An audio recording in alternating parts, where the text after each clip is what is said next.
reverse 911 call. And I'm not sure exactly how that works in this county. That each county, I think, is different as far as how it's set up. Sometimes you have to opt into that on your cell phones. You have to opt in to receive those alerts. But they'll reach out, and it depends on the area, and I don't know what their guidance is as far as what area. So maybe somebody in a different street might not have known about it, but I don't know how tightly they can find that.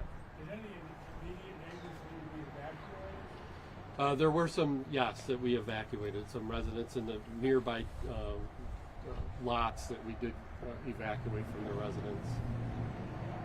Do you know what kind of weapon he had? That's still part of the investigation. We're writing search warrants now to go into the 3 places that he was in. We're writing search warrants, and we haven't even really looked at what weapons he had access to. But he did fire at He did, yes. Do you know at this time if the firearms that he was able to get, were they legally owned? We do not know that yet. Any prior contact with him?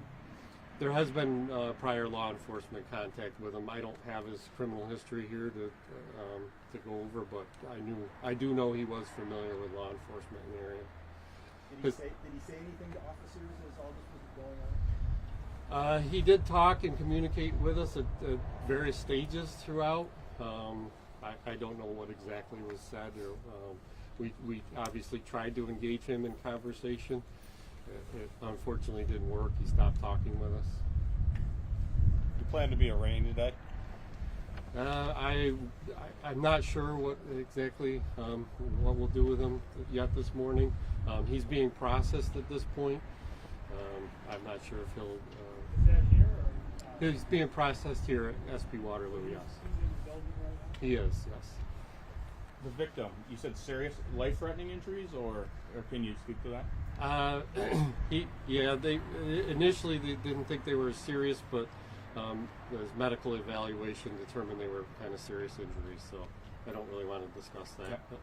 Was he the only one in the household? No, there were other family members in the house when it first initiated, and they were able to get out safely. Have they been cooperating with law enforcement? They have, yes. Did the suspect live alone as well? He was in with family at the residence. In lot 12, when he went in there to go take himself down, did he take himself down from a man or woman? I believe it was a male subject. Were any of the family members involved minors? There were some children in lot number 12. They got out safely. And that was he assaulted originally was in the same house or in the That was in a different. That was in lot number 11. lot left. Lot 11. And that person's in. That's the person that's in the hospital currently with injuries. Yes. And then he assaulted another person. No, there were no others. Just that one. Yes. You mentioned 3 places, so lot 11, lot 12, and what's the other place? 10, 11, and 12 were the 3 lots. Was anyone home in 10? 10 was his residence. Do you know how We long have he'd been- lot number 11. Do you know how long he'd been living there? That's where they responded to lot 11. That's where the victim was, but he lived in lot 10. And then he went to lot 12 as well. Yes. Okay. And he entered that one as well? Yes. Okay. Where was he firing from? Was he firing from... We believe he was firing from both lot number 12 and lot number 11. How long had he been living in that house? I don't have that information. How did the victim, serious injury victim, get out? When it was over, or was that person able to get out earlier than that? I'm not exactly sure how he was able to get out. Do we know that? He was able to get out before. Okay. So he was the sole person when he was firing. There was nobody else. We believe everybody was out by the time, yes. There were some neighboring lots that we took us a while with the shelter in place order. Once we had the area contained, we brought in Ontario County Sheriff's Department's Bearcat was here, and we were able to utilize that to evacuate some of the other residents. Can you talk to the dangerousness of the mobile home? So the walls aren't as thick as maybe a standard house or a brick house or anything. How easily bullets can pass through those and injure victims? Yeah, I think any home nowadays, bullets are potentially able to go through the wood construction that they're made of. So I don't know if they're really any more dangerous or any different than a standard house.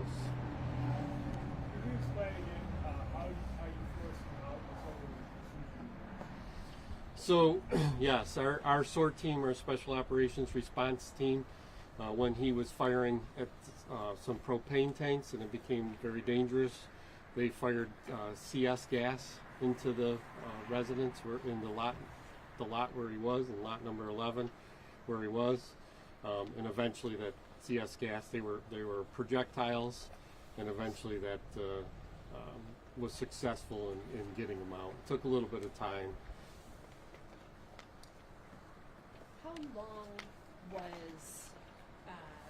How long do you believe he was in that house? And how long did the assault occur between that? When did that happen and when did police arrive? Is it 5 minutes, 10 minutes? I don't know that information. I'll put that in the press release when. Yep, I'll answer. And just say what time this was, or was he? It's, well, it's approximately 2:30 a.m. this morning. Started, right? Yes. So when did it end, and when did you were able to force him out? I'm not sure what time we took him into custody. Yeah, I can put that in the release also. Yep. Is there a higher charge for firing at police officers? yeah, So there's a regular charge. What is that charge called? That is. Oops, sorry.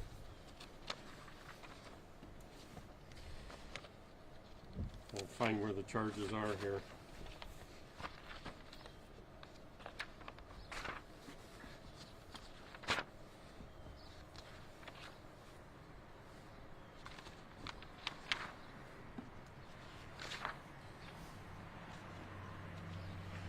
Yeah, there's 5 counts of attempted aggravated assault on a police officer, which is a C felony.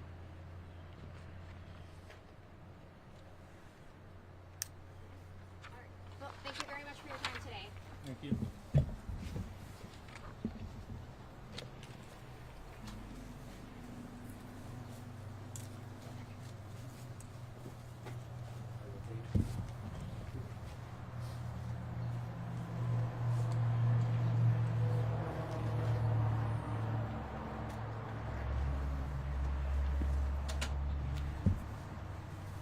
Jenga.